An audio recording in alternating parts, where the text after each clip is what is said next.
नमस्कार, CG job education के official YouTube channel पर आप सभी साथियों का बहुत बहुत स्वागत है। साथियों, एमसीक्यू 8 तक हमने करवा दिया है। आज का हमारा ये एमसीक्यू है, एमसीक्यू 9 है, जिसमें हम मौर्य साम्राज्य के शेष 30 प्रश्न आज के इस वीडियो में लेंगे और वही प्रश्न लेंगे जो कि व्यापम में पूछे गए हैं। सामाजिक विज्ञान के प्रश्न हैं। छत्तीसगढ़ शिक्षक भर्ती वर्ग 2 और सीजी टेट पेपर 2 दोनों के लिए समान रूप से उपयोगी है। तो चलिए वीडियो की शुरुआत करते हैं। जो साथी नए होंगे, अभी तक हमारे यूट्यूब चैनल को सब्सक्राइब नहीं किया है, हमारे यूट्यूब चैनल को सब्सक्राइब कर लेंगे। चलिए शुरू करते हैं। चलिए, क्वेश्चन नंबर 31 है। 31 से 60 तक प्रश्न आज करेंगे। कुल 30 प्रश्न जो है आज के इस वीडियो में बात करेंगे।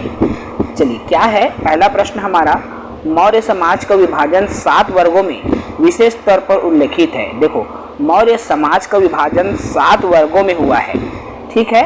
तो यह कथन किसका है, किसने कहा है? 4 ऑप्शन है, आपको यहाँ स्क्रीन पर दिख रहा होगा। तो देखिए, कौटिल्य के अर्थशास्त्र में उल्लेख है, अशोक के शिलालेख में उल्लेख है, पुराण में उल्लेख है, या मैगस्थनीज की इसमें इंडिका में इसका उल्लेख किया गया है। तो किसमें इसका उल्लेख किया गया है भाई? मौर्य काल में भारतीय समाज को 7 वर्गों में बांटा गया है और ये मैगस्थनीज ने कहा है उनके पुस्तक इंडिका में, ठीक है। क्योंकि इंडिका की खोज, इंडिका की रचना किसने की थी भाई? मैगस्थनीज ने की थी, ठीक है।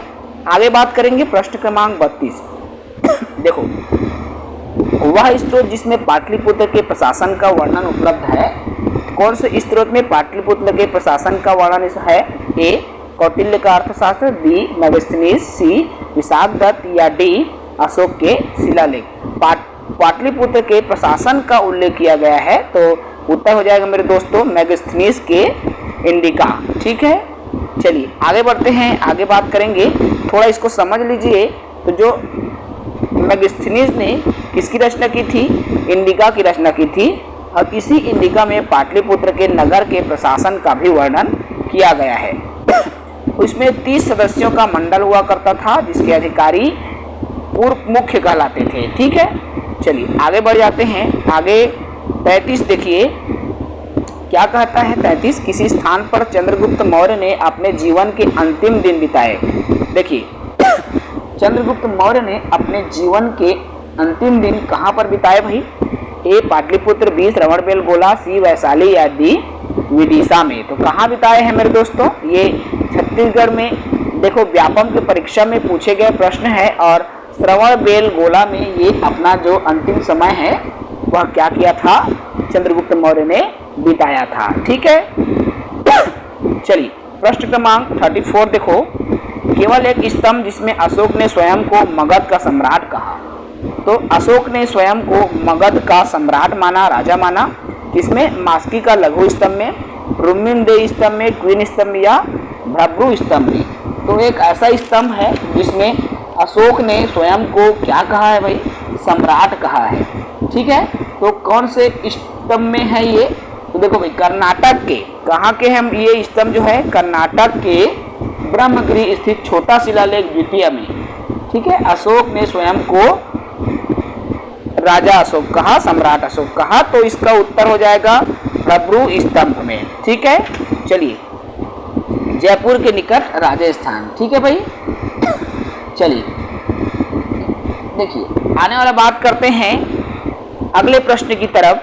प्रश्न क्रमांक 35 क्या कहता है? भाग एवं बलि थे। भाग एवं बलि क्या थे? ए, सैनिक विभाग, बी, राजस्व के स्रोत, सी, धार्मिक अनुष्ठान, या डी, प्रशासनिक विभाग। तो भाग एवं बलि क्या थे भाई? उत्तर हो जाएगा राजस्व के स्रोत थे। अगले सवाल पर आते हैं। सवाल नंबर 34 हो गया। सवाल नंबर 35 की तरफ बढ़िए। सवाल 35 क्या कहता है देखिए। तो सवाल नंबर 35 कहता है मेरे दोस्तों, निम्नांकित राजवंशों में से कौन सा प्रथम गैर क्षत्रिय राजवंश माना जाता है? ए, हर्यक वंश, बी, शिशुनाग वंश, सी, गुप्त वंश, डी, नंद वंश, या ई, मौर्य राजवंश। तो क्या हो जाएगा मेरे दोस्तों? इसका जो सही उत्तर है, ये पीएससी के एग्जाम में पूछे गए हैं और सटीक उत्तर हो जाएगा आपका नंद वंश, ठीक है। चलिए आगे बात करेंगे। इंडिका के लेखक, देखिए बार बार ये क्वेश्चन जो है घुमा फिरा के आ ही जाता है। तो इंडिका के लेखक कौन है मेरे दोस्तों? मेगास्थनीज है, जिन्होंने इंडिका की रचना की है। और देखो ये जो प्रश्न है आपके सीजी टेट की परीक्षा में 2012 में पूछा गया प्रश्न है। इंडिका के लेखक कौन है? तो आपका मेगास्थनीज है। ठीक है, देखिए साथियों, प्रश्न क्रमांक आपका 38 क्या कहता है? किसी मौर्य सम्राट ने जैन भिक्षु बनने के पश्चात जो है सिंहासन का त्याग कर दिया था। कौन से मौर्य सम्राट है? जो कि पहले जो है राजा बना था, लेकिन जब उन्होंने जैन धर्म को अपनाया तो अपना सिंहासन को क्या कर दिया था भाई? त्याग दिया। तो मैंने इसके पहले वाले सेशन में भी बात कही थी, बताया था कि जो चंद्रगुप्त मौर्य है, ठीक है, देखो 4 ऑप्शन है, चंद्रगुप्त, अशोक, कुणाल और बिंदुसार। तो चंद्रगुप्त मौर्य है जिन्होंने जैन धर्म अपना लिया था, और जैसे ही वो जैन भिक्षु बना तो अपने राजपाट का पूर्णतः क्या कर दिया था भाई? त्याग कर दिया था। ये भी आपके सीजी टेट 2012 में पूछे गए प्रश्न हैं। ठीक है, आगे बात करेंगे। प्रश्न क्रमांक 39 है, और प्रश्न क्रमांक 39 क्या कहता है? निम्न में से किसने कहा था कि मौर्य काल में भारतीय समाज 7 वर्गों में विभाजित है? देखो सीजी व्यापम में ये प्रश्न पुनः आया हुआ है, और इसको मैंने पहले भी बताया है। ये किसने कहा था भाई? तो आपका मेगास्थनीज ने ये बातें कही थी। ठीक है, अपनी पुस्तक इंडिका में। आगे बात करेंगे प्रश्न क्रमांक 40, और प्रश्न क्रमांक 40 देख पा रहे होंगे आपके सीजी टेट की परीक्षा 2012 में ये प्रश्न आ चुका है। मतलब इस मौर्य काल से आपके प्रश्न गारंटेड बनते हैं, ये बात याद रखना। निम्न में से कौन सा शहर मौर्य साम्राज्य की राजधानी थी? देखो कौन सा शहर थी जो कि मौर्य साम्राज्य की राजधानी थी मेरे दोस्तों? तो मौर्य साम्राज्य जिसके प्रमुख कौन थे या जिसके संस्थापक थे? चंद्रगुप्त मौर्य। और इसकी राजधानी क्या थी भाई? आपका पाटलिपुत्र थी। ठीक है, देखो पाटलिपुत्र, सांची, सारनाथ और रतनपुर दिया हुआ है, तो इसका सही उत्तर क्या हो जाएगा? ए, पाटलिपुत्र। चलिए प्रश्न क्रमांक 41 क्या कहता है? देखिए ये भी आपका सीजी टेट में आया हुआ है। सम्राट अशोक ने बौद्ध धर्म के प्रचार के लिए श्रीलंका किसे भेजा? देखो सम्राट जो अशोक है, उन्होंने बौद्ध धर्म के प्रचार के लिए किसको भेजा? तो 4 ऑप्शन है, बुद्धगुप्त, अश्वघोष, वसुमित्र और महेंद्र। तो देखिए साथियों, मैंने आपको बताया भी था अशोक, तो अशोक बिंदुसार के बाद में सिंहासन पर बैठा था। ठीक है, जब अशोक सिंहासन पर बैठा तो इन्होंने कौन से धर्म का अनुकरण किया या कौन से धर्म का अनुयायी बन गया? तो सम्राट अशोक जो है बौद्ध धर्म को अपना लिया। जैसे मैंने अभी बात किया चंद्रगुप्त मौर्य, तो उन्होंने कौन से धर्म को अपनाया था भाई? जैन धर्म अपनाया था, है ना, इसलिए जैन भिक्षु बना था। लेकिन सम्राट अशोक क्या किया? इन्होंने बौद्ध धर्म को अपनाया और बौद्ध धर्म का प्रचार करने के लिए अपने पुत्र और पुत्री को श्रीलंका भेजा। पुत्र और पुत्री को कहाँ भेजा भाई? श्रीलंका। और पुत्र का नाम क्या था? महेंद्र, और पुत्री का नाम था संघमित्रा।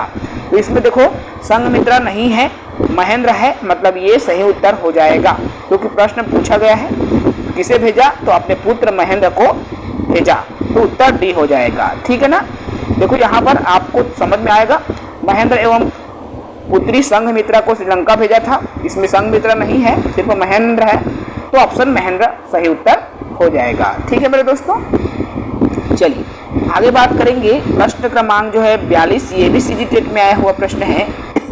चंद्रगुप्त मौर्य का प्रधानमंत्री कौन था? तो देखो मैंने बार बार इस बात को कहा है, और हमारी क्लासेस में हमने बताया भी है। चंद्रगुप्त मौर्य का प्रधानमंत्री कौन था? ए, बाणभट्ट, बी, चाणक्य, सी, संप्रति या डी, घनानंद। तो चंद्रगुप्त मौर्य का प्रधानमंत्री था साथियों चाणक्य। कौन था भाई? चाणक्य था। और इस चाणक्य को किसके नाम से जाना जाता था? कौटिल्य के नाम से भी इसको जाना जाता था। और विष्णुगुप्त अर्थात चाणक्य को कौटिल्य भी कहा गया था और विष्णुगुप्त भी कहा गया था। ठीक है, चूंकि चाणक्य नाम इसका क्यों पड़ा जानते हैं? यह चारण गांव का रहने वाला था, इसीलिए चाणक्य नाम पड़ गया। जैसे मान लीजिए मेरे दोस्तों, आप जैसे जांजगीर के रहने वाले हो, है ना, तो आपको क्या नाम से पुकारते हैं? जांजगीरिया। जैसे आप लोग मान लीजिए किसी ऐसे गांव से हो, तो उसी गांव के नाम को जोड़ के आपको पुकार लिया जाता है ना भाई।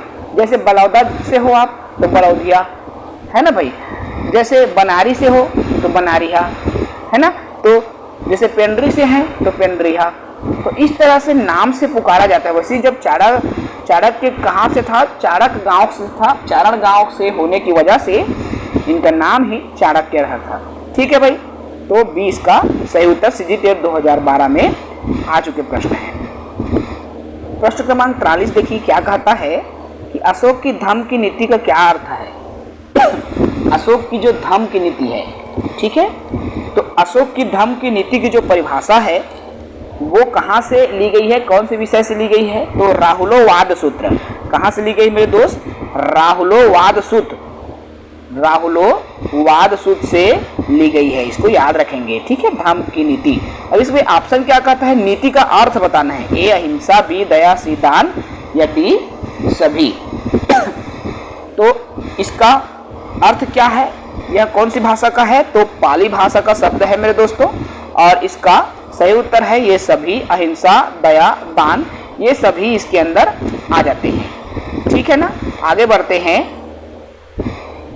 देखिए 43 के बाद अभी हमारा 44वां प्रश्न आ गया। भारत का भारत का राष्ट्रीय प्रतीक जो कि सारनाथ से मिला, जिसमें शेर की आकृति है, बनवाया गया था। मतलब जो अभी भारत में जो शेर की आकृति आपने देखा होगा, भारत के राष्ट्रीय प्रतीक है ये, जो सिक्का वगैरह में आपको देखने को मिलता है, छत्तीसगढ़ शासन जो है उसमें भी आपको देखने को मिलता है। तो ये किसने बनवाया था, शेर की आकृति किसने बनवाया था, आप सभी जानते होंगे या नहीं जानते होंगे तो आज के इस वीडियो से जान लेंगे। लेकिन मैंने क्लासेस में इसकी चर्चा कर दिया है मेरे दोस्तों, ऑलरेडी मैंने क्लास में इसके बारे में आपको विस्तार से बता दिया है। तो भारत के जो राष्ट्रीय प्रतीक है, शेर की आकृति बनवाया था अशोक ने। देखो ऑप्शन दिया है चंद्रगुप्त मौर्य, बिंदुसार, अशोक या कनिष्क। तो उत्तर हो जाएगा मेरे दोस्तों सी, अशोक। ठीक है, ये भी आपका सीजी व्यापम की परीक्षा में 2012 में आए हुआ है। आगे बात करते हैं, प्रश्न क्रमांक 45 क्या कहता है, अशोक ने कलिंग पर आक्रमण किया। देखो अशोक का कलिंग आक्रमण कब हुआ, इसकी तारीख आपको बतानी होगी। तो 260 ईसा पूर्व में, 261 ईसा पूर्व या 273 ईस्वी पूर्व। तो सटीक उत्तर हो जाएगा मेरे दोस्तों 261 ईस्वी पूर्व में क्या हुआ था भाई, कलिंग युद्ध हुआ था। कब हुआ था मेरे दोस्तों, अच्छे से इसको याद रखना, 261 ईस्वी पूर्व। ठीक है, कब हुआ था, 261 ईस्वी पूर्व में, याद रखना। ठीक है, चलिए आगे बढ़ जाते हैं। प्रश्न क्रमांक 46वां क्या कहता है, सिकंदर ने भारत पर चढ़ाई की थी। अब सिकंदर ने भारत पर कब चढ़ाई की थी, देखो उत्तर हो जाएगा बी आपका 326 ईसा पूर्व में। ठीक है ना, चलिए आगे बात करेंगे। प्रश्न क्रमांक 47 क्या है, श्रीलंका में बौद्ध धर्म के प्रचार करने कौन गया। देखिए वही प्रश्न आ गया, बस घुमा के पूछा गया है। ठीक है, इसके पहले उसका पुत्र का जिक्र किया गया था, लेकिन अब जो है ए अशोक, बी संघमित्रा, सी विजयांका और डी नागार्जुन। तो अपने पुत्र एवं पुत्री को अशोक ने भेजा था। पुत्र का नाम राहुल था और पुत्री का नाम संघमित्रा था। तो इसका उत्तर हो जाएगा बी संघमित्रा, क्योंकि राहुल का नाम नहीं है। ठीक है ना, चलिए प्रश्न क्रमांक 48 में आ जाते हैं। और प्रश्न 48 क्या है, अर्थशास्त्र के लेखक। तो ए कालिदास, बी कौटिल्य, सी भवभूति या डी जयदेव। तो अर्थशास्त्र के लेखक है मेरे दोस्तों कौटिल्य। ठीक है, कौटिल्य जो है अर्थशास्त्र के लेखक है, और ये दंड शास्त्र, राजनीति शास्त्र में भी इनको महारत हासिल था। किसको, आपके कौटिल्य को। ठीक है ना, चलिए, और ये कौटिल्य कौन था, चंद्रगुप्त मौर्य के क्या थे भाई, प्रधानमंत्री थे, महामंत्री थे। ठीक है, चलिए अगले सवाल पर आते हैं। सवाल नंबर 49 क्या कहता है, अशोक के शिलालेखों को पढ़ने वाला प्रथम अंग्रेज। देखो किसने अशोक के शिलालेख को सबसे पहले पढ़ा, पहला John Tower, B Harry Smith, C Charles Metcalfe या डी जेम्स प्रिंसेप ने। तो अशोक के शिलालेख को किसने पढ़ा भाई तो देखो 1837 में, कब मेरे दोस्तों, 1837 में जेम्स प्रिंसेप ने। किसने, जेम्स प्रिंसेप ने। ठीक है ना, तो याद रखना 1837 में जेम्स प्रिंसेप ने अशोक के शिलालेख को पढ़ने में सफलता प्राप्त की, ठीक है ना। और अशोक का जो स्तंभ की लेख है, कौन सी लिपि है भाई? ब्राह्मी लिपि है, इसको भी याद रखना। क्लियर है? चलिए अगले सवाल की तरफ आते हैं, सवाल नंबर 50। देखिए सवाल नंबर 50 क्या कहता है, मौर्य काल में भूमिकर जो कि राज्य की आय का मुख्य स्रोत था, किस अधिकारी द्वारा एकत्रित किया जाता था? किसके द्वारा किया जाता था? भूमिकर अर्थात भूमि पर टैक्स, अग्रोनोमाई, शुल्काध्यक्ष, सीताध्यक्ष या आंकड़ाध्यक्ष, किसके द्वारा किया जाता था भाई? तो सीता अध्यक्ष द्वारा किया जाता था, ठीक है। चलिए प्रश्न क्रमांक आपका 51 क्या कहता है, निम्न में से किस अशोक ने अभिलेख में पारंपरिक अवसरों पर पशु बलि पर रोक लगा दी थी? ऐसा लगता है कि यह पाबंदी पशुओं के वध पर थी। तो क्या है भाई? पहला शिलालेख, पांचवा शिलालेख, 9वां और शिलालेख 11वां। तो शिलालेख पहला इसका सही उत्तर हो जाएगा मेरे दोस्तों, ठीक है। चलिए आगे बात करेंगे, अगले सवाल पर आते हैं। अगला हमारा सवाल है कूट संकेतन पर। देखिए प्राचीन भारत के निम्नलिखित राजवंशों को सही कालक्रम में आपको जमाना है, ठीक है। तो सबसे पहले आपका कौन आता है मेरे दोस्तों, उसको एकदम क्रम से आपको जमाना है। पहला नंबर में है मौर्य, दूसरा गुप्त, फिर नंद वंश, फिर कुषाण वंश। तो क्या है पहले देखिए क्रम से आपको इसको जमाना है। नंद वंश, नंद वंश के शासक घनानंद को पहले नंद वंश था, उसके बाद क्या था मेरे दोस्तों? मौर्य वंश आएगा, फिर कुषाण, फिर गुप्त। इस तरह से यदि हम क्रम को देखें तो सी इसका सही उत्तर हो जाएगा, ठीक है। चलिए आगे बढ़ जाते हैं, आगे बात करेंगे आपका 53 क्वेश्चन नंबर। मौर्य काल में सीता से तात्पर्य है एक देवी है, एक धार्मिक संप्रदाय है, राजकीय भूमि से प्राप्त आय है या ऊपरी ऊसर भूमि है? सीता का क्या अर्थ है मेरे दोस्तों? यह राजकीय भूमि से प्राप्त आय को सीता शब्द से संबोधित किया गया है, किसमें? आपके मौर्य काल में, ठीक है ना। इसको थोड़ा सा समझने की कोशिश करते हैं। तो राजकीय भूमि आय को सीता कहा गया है और राजकीय भूमि की व्यवस्था को सीता भूमि, और उसकी व्यवस्था करने वाले को क्या कहा जाता है? सीता अध्यक्ष कहा जाता है। अर्थात जो सीता के अध्यक्ष हो अर्थात उसके टैक्स के अध्यक्ष हो, है ना। चलिए आगे बात करेंगे, प्रश्न क्रमांक आपका 54 है। कौटिल्य का अर्थशास्त्र, अर्थशास्त्र के लेखक कौटिल्य है। और एक यह क्या है? चंद्रगुप्त मौर्य के संबंध में एक नाटक है, एक आत्मकथा है, या चंद्रगुप्त मौर्य का इतिहास है, या शासन के सिद्धांतों की पुस्तक है? तो भाई नाम से स्पष्ट है, शासन के सिद्धांतों की एक पुस्तक है, जो कि जिसका नाम क्या है? अर्थशास्त्र रखा गया है, ठीक है। चलिए प्रश्न क्रमांक आगे बात करेंगे 55 पर। देखिए भाई प्रश्न क्रमांक 55 क्या कहता है? अशोक का समकालीन टालमी द्वितीय कहाँ का राजा था? देखो अशोक के समकालीन एक और राजा हुआ करता था समकालीन में, टालमी द्वितीय, जो कि मिस्र के राजा थे, कोरित के राजा थे, मैसिडोनिया या सीरिया के राजा थे। तो इसका सही उत्तर हो जाएगा मेरे दोस्तों मिस्र। ये कहाँ के राजा थे? तो आपके मिस्र के राजा थे। अगला सवाल है सवाल नंबर 56, निम्न में से कौन जो है मौर्य युगीन अधिकारी तौल मान का प्रभारी था? तो माप तौल का प्रभारी कौन था मौर्य काल में, और उसको क्या कहा जाता था? तो पौतवाध्यक्ष, पांड्याध्यक्ष, सीताध्यक्ष या शूनाध्यक्ष। जैसे टैक्स के प्रमुख को क्या कहा जाता था भाई? सीताध्यक्ष। ठीक वैसे ही नाप तौल के अध्यक्ष को क्या कहा जाता था? तो पौतवा अध्यक्ष। क्या कहा जाता था? पौतवा अध्यक्ष कहा जाता था। चलिए प्रश्न क्रमांक 57 देखें। तो प्रश्न 57 है, प्रसिद्ध यूनानी राजदूत मैगस्थनीज भारत में किसके दरबार में आए थे? तो किसके दरबार में आए थे भाई? अशोक, हर्षवर्धन, चंद्रगुप्त मौर्य या हेमू। तो मैगस्थनीज किसके दरबार में आए थे मेरे दोस्तों? तो चंद्रगुप्त मौर्य के दरबार में आए थे। इधर का मैं जितना बता रहा हूँ अभी तक के पूछा नहीं गया है, और पूछे गए प्रश्नों को तो मैंने ऑलरेडी आपको बताया है कि ये इस सन में पूछा गया है, इस एग्जाम में पूछा गया है। लेकिन ये प्रश्न जो है आपके पूछे नहीं गए हैं, बाकी आपको दिमाग में रखना होगा, आपको पढ़ना होगा, समझना होगा, इसलिए मैं इन प्रश्नों को भी आपको बता रहा हूँ, ठीक है ना। चलिए प्रश्न क्रमांक 58 पर बात करेंगे। तो प्रश्न 58 क्या है भाई? देखो, गुर्जरा लघु शिलालेख जिसमें अशोक का नाम उल्लेख किया गया है, ये कहाँ पर स्थित है मेरे दोस्तों? उत्तर प्रदेश के मिर्जापुर जिला, मध्य प्रदेश के दतिया जिला, या राजस्थान के जयपुर जिला, या बिहार के चंपारण। तो बिल्कुल सही आंसर होगा बी, मध्य प्रदेश के दतिया जिले में क्या किया गया है? नाम का उल्लेख किया गया है। प्रश्न क्रमांक 59 देखो, प्रश्न 59 है, प्रथम भारतीय साम्राज्य स्थापित किया गया था कनिष्क के द्वारा, हर्ष के द्वारा, चंद्रगुप्त के द्वारा या समुद्रगुप्त। तो भाई आप इसको जान भी रहे हैं कि मौर्य साम्राज्य के संस्थापक कौन है भाई? चंद्रगुप्त मौर्य। संस्थापक मतलब इसी ने ही क्या किया था? स्थापना किया था, स्थापित किया था। ठीक है, तो सी इसका सही उत्तर हो जाएगा। बिहार के पीसीएस एग्जाम में 2020 में ये प्रश्न आपके पूछे गए हैं। और आज के सेशन का लास्ट प्रश्न हम ले रहे हैं। देखो, सेंड्रोकोटस से चंद्रगुप्त मौर्य की पहचान किसने की थी? विलियम जोन्स ने, वी स्मिथ ने, आर.के. मुखर्जी ने, या डी.आर. भंडारकर ने? किसने की थी मेरे दोस्तों? विलियम जोन्स ने की थी। ठीक है, तो इसी के साथ आज के 30 वीडियो का सेशन हम समाप्त करेंगे।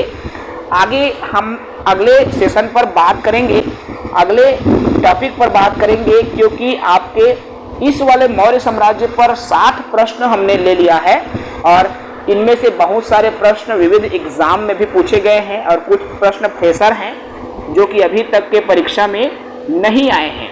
ठीक है, तो जिन प्रश्नों को बार बार पूछा गया है उन प्रश्नों को अच्छे से आप लोग को पढ़ लेना है, समझ लेना है, क्योंकि उनकी पूछने की संभावनाएं प्रबल हो जाती है मेरे दोस्तों। तो जिन प्रश्नों को पूछने की प्रबल संभावनाएं हैं उन प्रश्नों को तो बिल्कुल आपको ध्यान देना है, पढ़ना है, समझना है और अपने माइंड में उसको सेट करके रखना है। तो इस वीडियो में हम इतना ही रखेंगे। अगले सेशन में अगले कॉल पर बात होंगी। तब तक के लिए विमल सर को इजाज़त दीजिए। बने रहिए हमारे साथ सीजी जॉब एजुकेशन के साथ। जय हिंद, वंदे मातरम।